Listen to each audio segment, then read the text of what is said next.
If you want to combine multiple PDF files into a single document for free, here's the fastest way to do it online. Welcome to Rich B Guides. Let's get straight into it.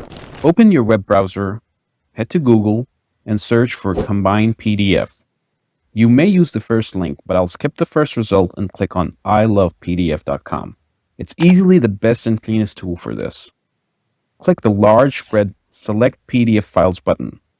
When your File Explorer opens, hold down the Control key on Windows or Command key on Mac to select all the PDFs you want to merge at once. Then click Open. Once your files load, you can easily adjust the final sequence. Just click and drag the thumbnails left or right to make sure your document pages are in the exact order you need. Now, click the Merge PDF button in the bottom right corner.